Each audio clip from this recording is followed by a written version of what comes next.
ভিডিওর শুরুতে আমি তোমাদের কাছে দুঃখিত। কারণ আমি জানি আমি তোমাদের রিকোয়েস্ট এখন রাখতে পারছি না। এইজন্য আমার নিজের কাছেও খুব খারাপ লাগে। এজন্য আমি তোমাদের সবার কাছে সরি। কারণ তোমরা জানো যে আমার ছোট বেবি আছে। মানে আমার ছোট বাচ্চা আবার একটা বড় বেবি আছে। বড় বেবি বলতে ৮ বছরের। তো এই ২ টা বাচ্চা নিয়ে আসলে গল্প ছাড়া আমার পক্ষে এখন বেশি একটা সম্ভব হয় না। আগে তো দেখেছো যে আমি ১ ঘন্টার উপরেও গল্প দিতাম। কিন্তু এখন আমি সময় বলো, বাচ্চা সামলানো সবকিছু নিয়ে না আমি এখন পেরে উঠতে পারছি না।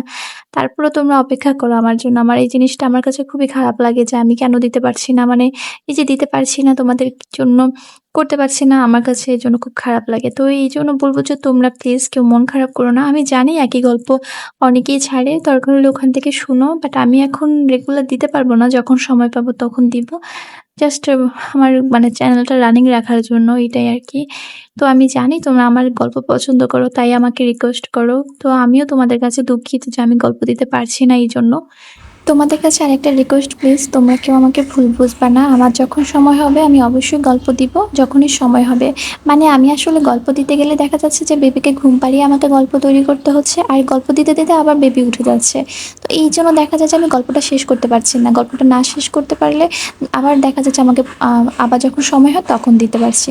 মানে এভাবে করে না আমি এখন মানে গল্পগুলো দিতে পারি না। এইজন্য বলি যে আমাকে একটু সময় দাও তোমরা, আমি আস্তে, আস্তে গল্প দিব।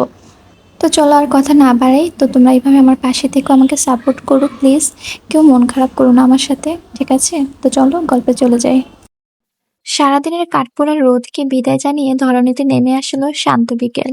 ত্রিধা ড্রয়িং রুমে আদিবাকে কোলে নিয়ে টিভি দেখছিল। হঠাৎই কলিং বেল শুনে ত্রিধা গিয়ে দরজা খুলল। দরজার ওপারের মানুষটিকে দেখে ত্রিধা চোখ বড় বড় করে তাকালো। অতঃপর সালাম দিয়ে বলল, কেমন আছেন ভাইয়া? দরজার ওপারে রিহান দাঁড়িয়ে আছে। ছেলেটা কিছুটা অপ্রস্তুত। আবির আঙ্কেল তাকে কেন ডেকেছেন সেটা সে জানে না। নার্ভাস ফেস নিয়ে মৃদু হেসে জবাব দিল, আলহামদুলিল্লাহ ভালো। তুমি কেমন আছো? আমিও ভালো আছি ভাইয়া। বাহিরে দাঁড় করিয়ে রাখবে? ত্রিধা লজ্জিত কণ্ঠে বলল, ছি ছি ভাইয়া, কি বলছেন? প্লিজ ভিতরে আসুন। বলেই দরজার সামনে থেকে ত্রিধা সরে দাঁড়ালো। কে এসেছে ত্রিধা? হালিমা খানের কণ্ঠে ত্রিধা পেছনে ফিরে তাকালো। অতঃপর দরজার কাছে দাঁড়িয়ে জোরে চিৎকার করে জবাব দিল, রিহান ভাইয়া এসেছে দাদু। রিহান ভিতরে ঢুকে সকলকে সালাম দিল এবং কুশলাদি বিনিময় করলো। মেঘ রান্নাঘর থেকে বেরিয়ে আসতে আসতে বলল, এত শুকিয়ে গেছো কেন বাবা? ঠিকমতো কি খাওয়া দাওয়া করো না? রিহান মৃদু হাসলো। মেঘ আবারও বলল, আমার ছেলেটারও একই অবস্থা। এবার ফিরে গিয়ে অনেক শুকিয়ে গেছে। আগে তো ওর খাওয়া দাওয়ার প্রতি আমি নজর রাখতাম। আমি পাশে নেই, ছেলেটা নিজের যত্ন নিজে করে না। রিহান ছোট্ট একটা নিঃশ্বাস ফেলে মনে মনে বলল, আপনার ছেলেকে বিয়ে করিয়ে দিন আন্টি। বউকে বউয়ের হাতে রান্না খেলে শরীর এমনিতেই ঠিক হয়ে যাবে। কিন্তু মুখের কিছুই বলল না। বন্যা হেল্পিং হ্যান্ডে পদ্মের উদ্দেশ্যে বলল, রেহানের জন্য নাস্তা নিয়ে আসতে। রেহান এই কথা শুনে সঙ্গে সঙ্গে বলল, না আন্টি, এখন আমি কিছুই খাবো না। আসলে আবির আঙ্কেল আমাকে আসতে বলেছিলেন। উনি কি বাড়িতে আছেন? ওর কথা শুনে মেঘ জবাব দিল, হ্যাঁ, তোমার আঙ্কেল বাড়িতেই আছে। উনি একটু আগে ছাদে গেছে, তুমি সেখানে গেলেই ওনাকে পেয়ে যাবে। রিহানার কথা বাড়ালো না, বড় বড় পা ফেলে সিঁড়ি বেয়ে চলল ছাদের দিকে। ত্রিধা ভ্রুকুচকে তাকিয়ে রইল রিহানের যাওয়ার পানে। রিহান যাওয়ার পরপরই ত্রিধা নিজের রুমে চলে গেল। বিছানার উপর থেকে ফোনটা হাতে নিয়ে সরাসরি কল দিল আহিয়ার নাম্বারে। ভিডিও কলে আহিয়াকে দেখা মাত্র ত্রিধা সরাসরি বলল, আপু, রিহান ভাইয়াকে বড় পাপা কেন ডেকেছে? তুমি কি কিছু জানো? আহিয়া কিছুটা ভাবুক কণ্ঠে বলল, বুঝলাম না, রিহানকে পাপা ডেকেছে? কই, আমি তো কিছু জানি না। রিহান এ ব্যাপারে আমাকে কিছুই বলেনি। কি হয়েছে আমাকে একটু স্পষ্ট করে বলতো। ত্রিধা বুঝিয়ে বলার মতন করে বলল, আসলে আপু, একটু আগে বাড়িতে রিহান ভাইয়া এসেছে। বলল তাকে নাকি বড় পাপা ডেকেছে। এখন বড় পাপা ও ভাইয়া ছাদে দাঁড়িয়ে কথা বলছে। আহিয়া বোধহয় কিছুটা চিন্তিত হলো, কিন্তু তা ত্রিধাকে বুঝতে দিল না। স্বাভাবিক কণ্ঠে বলল, চিন্তা করিস না, আমি রিহানকে পরে কল দিয়ে জেনে নেব সব। ত্রিধা এখনো কিছু একটা ভাবছে, সেটা দেখে আহিয়া প্রশ্ন করলো, কিরে, আবার কি নিয়ে ভাবছিস? ত্রিধা আমতা আমতা করে বলল, আসলে আপু, কি কিছু বলবি? না মানে, আহিয়ান ভাই নাকি আগের থেকে অনেক শুকিয়ে গেছে। উনি কি ঠিক মতন খাওয়া দাওয়া করেন না? ত্রিধার কথা শুনে আহিয়া ফিক করে হেসে দিল। তারপর ভাবলেশীন কণ্ঠে বলল, আমি কি করে বলবো? তুই ফোন দিয়ে খবর নে, তাহলেই তো হয়। ত্রিধা বলল। আহিয়ার দুষ্টুমি বুঝতে পেরে গলা খাকারি দিয়ে বলল, জীবনেও না। তোমার ওই ভণ্ড ভাইকে আমি জীবনও কল দিব না। ওর কথা শুনে আহিয়া মিটিমিটি হাসছে। ঠিক তখনই ত্রিধা কিছুটা অসহায় কণ্ঠে বলল, আপু, ওনাকে প্লিজ বলবে ঠিক মতো খাওয়া দাওয়া করতে। আহিয়া দুষ্টু হেসে বলল, ঠিক আছে, আমি ভাইয়াকে বলবো যে ত্রিধা তোমাকে ঠিক মতো খাওয়া দাওয়া করতে বলেছে। ত্রিধা বলল, এই না না না, আমি কিছু বলিনি, প্লিজ আমার কথা কিছু বলো না। আহিয়া মৃদু হেসে ফোন কাটলো। ত্রিধা ফোনটাকে বিছানার উপর ছুঁড়ে মারলো। নিজের উপর নিজের প্রচন্ড রাগ হচ্ছে, কেন যে দরদ দেখিয়ে বলতে গেলাম। উপস, বিরক্তকর। রাত প্রায় 11টা। খানবাড়ি থেকে ফিরতে ফিরতে রিহানের প্রায় অনেক রাত হয়েছে। আহিয়া এতক্ষণে অনেকগুলো কল দিয়েছে, কিন্তু ফোন সাইলেন্ট থাকায় সে শুনতে পায়নি। ছাদের এক কর্নারে দাঁড়িয়ে রিহান আহিয়াকে কল দিল। কল দেওয়ার সঙ্গে সঙ্গে আহিয়া রিসিভ করে ফেললো। রিহানের মনে হলো আহিয়া তার কলের অপেক্ষায় ফোন হাতে নিয়ে দাঁড়িয়েছিল। কল রিসিভ করার সাথে সাথে ফোনের ওপাশ থেকে ভেসে আসলো, রিহান, পাপা কেন রেখেছিল তোমায়? রিহান মৃদু হাসলো, আহিয়ার উদ্বিগ্ন বুঝতে পেরে। অতঃপর আহিয়াকে শান্ত করতে বলল, রিল্যাক্স আহিয়া, এত চিন্তা করার কিছু নেই। আঙ্কেল আমাকে বিজনেসের ব্যাপারে কথা বলার জন্য ডেকেছিল। তুমি যা ভয় পাচ্ছ কিছুই না। আহিয়া বড় একটা নিঃশ্বাস ফেলে বলল, ওহ গড, আমি তো চিন্তায় দুদণ্ড বসতেই পারিনি যখন থেকে শুনেছি। রিহান মৃদু হেসে বলল, আমি তো সেজন্যই তোমাকে কিছু আগে জানাইনি, কিন্তু ত্রিধা রানী তোমাকে সব বলেই দিল। এবার আহিয়াও হাসলো। অতঃপর রিহান আচমকা মুখ গম্ভীর করে আহিয়াকে প্রশ্ন করলো, আহিয়া, আঙ্কেল এসব কি বলেছে? আহিয়া স্বাভাবিক কণ্ঠে প্রশ্ন করলো, কি বলেছে পাপা? তুমি নাকি এবছর দেশে ফিরছো না? আহিয়া মুখ কাচুমাচু করে বলল, হ্যাঁ। তুমি এ ব্যাপারে আমাকে আগে কিছুই বলনি, তুমি ফিরে আসতে কেন চাইছো না? আহিয়া দুষ্টমি করে বলল, এখানে একটা বিদেশি বিড়াল পছন্দ হয়েছে, তো ভাবছি ওকে বিয়ে করে লন্ডনে সেটেল হয়ে যাব। রিহান মুহূর্তে রেগে গেল, রক্ত লাল চোখে আহিয়ার দিকে তাকিয়ে বলল। আহিয়া বুঝলো রিহান প্রচন্ড রেগে রেগে গেছে, তাই স্বাভাবিক কণ্ঠে বলল, আসলে রিহান, ওখানে আমার জরুরি কিছু কাজ ছিল, তাই আমি চাইছি আরো একটা বছর থাকতে। রিহান গম্ভীর কণ্ঠে বলল, তুমি কি আমার বিশ্বাস করতে পারছো না? রিহান, এখানে বিশ্বাস অবিশ্বাসের কি আছে? অনেক কিছু আছে আহিয়া। তোমার মনে হচ্ছে তুমি ফিরতে ফিরতে আমি তোমার পাপার চোখে যোগ্য হতে পারবো না, তাই তুমি ইচ্ছে করে সময় বাড়িয়ে লেট করে দেশে ফিরতে চাচ্ছ, যাতে আমার অযোগ্যতার কারণে তোমাকে অন্য কোথাও বিয়ে দিয়ে দিতে না পারে। আহিয়া অসহায় কণ্ঠে বলল, তেমন কিছুই না রিহান। আমি আমি জানি তুমি পরিশ্রমী ছেলে। তুমি আমার পরিবারের কাছে নিজের যোগ্য প্রমাণ করতে পারবে কিনা সেটা নিয়ে আমার কোনো সন্দেহ নেই। আমি শুধু তোমার সময়টা একটু বাড়িয়ে দিতে চাইছি, যাতে তোমার উপর কোনো প্রেশার না পড়ে। আমি এত কিছু জানি না আহিয়া। এই 1 বছর কাটাতেই আমার কত যুগ পাড়ি দিতে হয়েছে। এর মাঝে তুমি আরো 1 বছর সময় পিছিয়ে দিয়েছো। আরো 1 বছর তোমার ছাড়া থাকা আমার পক্ষে সম্ভব না। রিল্যাক্স রিহান, দেশে ফিরেও কি হবে? সেই তো দুজনের সামনাসামনি দেখা হবে না, প্রতিনিয়ত এভাবেই ভিডিও কলে কথা হবে। তাহলে দেশের বাইরে থাকলে সমস্যা কি? এতে তোমার টেনশন কমবে। কেউ চাইলেও আমার উপর বিয়ের চাপ দিতে পারবে না। আমি বুঝেছি আহিয়া, কিন্তু আমি যে অনেকদিন ধরে অপেক্ষায় আছি তুমি ফিরবে। রিহান, একে একেবারের জন্য আলাদা হওয়ার চেয়ে সাময়িক সময়ের জন্য আলাদা হওয়া অনেক ভালো। আমি সবকিছু ভেবেচিন্তে সিদ্ধান্ত নিয়ে পাপাকেও মানিয়ে নিয়েছি। আশা করছি তুমিও আমাকে সাপোর্ট করবে।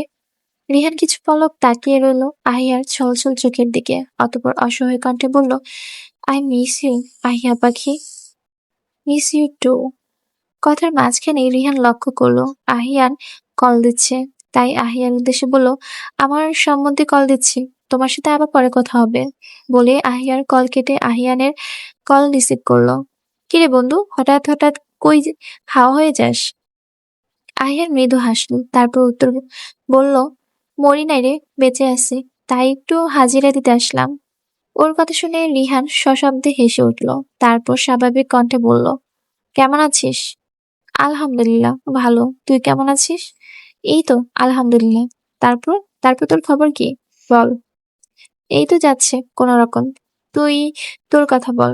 এই মধ্যরাতে ফোন ওয়েটিং এ কেন? তোর প্রেমে পড়ে কোন মেয়ের কপাল পুড়লো? রিয়া দাঁত কেলিয়ে হেসে জবাব দিল, তোর বোনের কপালেই পড়লো।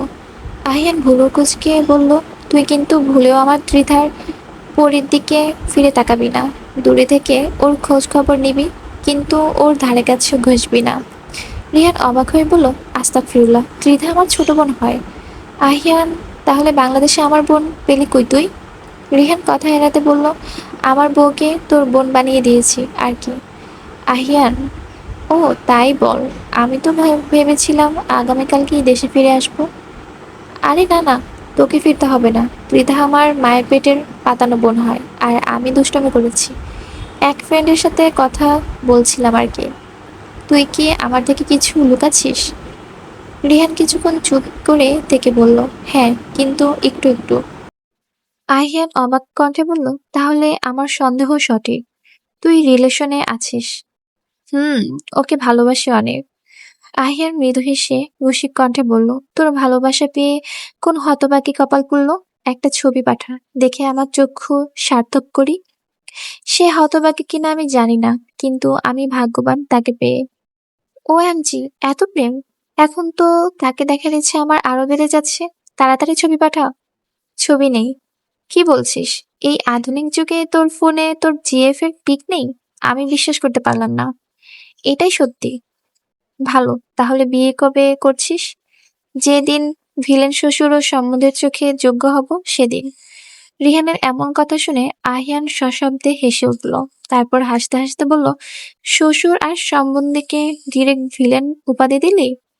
রিহান হতাশাগ্রস্ত চোখে তাকিয়ে আহিয়ানকে প্রশ্ন করল, তাহলে কি করব? তুই কি আমার মতো অসফল ব্যবসায়ীর কাছে নিজের বোনকে বিয়ে দিবি? আহিয়ান কিছুক্ষণ ভাবলো, তারপর বলল, প্রত্যেকটা ছেলের উচিত নিজের জন্য নিজেকে যোগ্য করে তোলা। অন্যের জন্য নিজেকে যোগ্য করে তুললে যখন সেই মানুষটা হঠাৎ হাত ছেড়ে দেয়, তখন নিজেই ভুলে যায় নিজের যোগ্যতা। তখন এতদিনের অ্যাচিভমেন্ট কোনো কাজে আসে না। তাই আমি বলবো, নিজের জন্য নিজেকে যোগ্য তৈরি কর, যাতে তোর ভিলেন শ্বশুর ও সম্বন্ধী স্বেচ্ছায় তোর হাতে তোর প্রিয় মানুষটাকে তুলে দেয়। আর যদিও কোনো ক্রমে তারা রাজি না হয়, তুই তোর পাওয়ারের প্রিয় মানুষটাকে জয় করে নিতে পারবি। আর রইল কথা, আমি আমার বোনকে কোনো অসফল ব্যবসার কাছে বিয়ে দেব কিনা, আমার উত্তরটা হবে হ্যাঁ, দিব। যদি সেই ছেলে কঠোর পরিশ্রমী হয়, সৎ হয়, তাহলে একদিন সফল সে হবে। আমি টাকার কাছে নয়, একটা ভালো ছেলের কাছে আমার বোনকে বিয়ে দিতে চাই। টাকা তো এই আছে এই নেই, কিন্তু সততা আজীবন থাকে। আহিয়ানের দীর্ঘ কথা শুনে রিহান কিছুক্ষণ চুপ করে রইল। তারপর হঠাৎ বলল, বাদ দে এসব, তোর কি খবর সেটা বল। আহিয়ান মৃদু হাসলো, তারপর বলল, আমার সকল খবর তো তোর কাছেই। তুই বল, তুই তার খবর কি? নাজমুল, আশিক আর সজীবের বিষয়ে ভালোভাবে খোঁজ খবর নিয়েছিস তো? রিহান বলল, হ্যাঁ নিয়েছি। ওরা নিঃসন্দেহে ভালো ছেলে, কোনো খারাপ রেকর্ড আমার নজরে পড়েনি। নাজমুল একটু ছন্নছাড়া ও বেপরোয়া স্বভাব, কিন্তু ছেলে ভালো। আর ত্রিধা ওর সব বন্ধুদের সাথে খুশিতে আছে, তুই চিন্তা করিস না। আমিও চাই আমার অনুপস্থিতিতে ত্রিধা খুশি থাকুক। সেটা না হয় বুঝলাম, কিন্তু তুই চাইলেই তো ওর সাথে যোগাযোগ করতে পারিস, তাহলে কেন করছিস না? আহিয়ান স্লান হাসলো, তারপর জবাবে বলল, কারণ ত্রিধা চায় না আমি যোগাযোগ করি। রেহান একটু ভেবে বলল, ও তো দেশে আসার পরেও তোর সাথে কথা বলতে চাইতে না বা চাইবে না, তখন কি করবি? ছেড়ে দিবি? প্রশ্নই ওঠে না। প্রয়োজনে ওকে বাধ্য করব, কিন্তু তাও আমি নিজে যোগাযোগ করব না। রেহান মৃদু হাসলো, তারপর বলল, তোদের এত ভাবভঙ্গিমা ভালোবাসা আমি বুঝি না।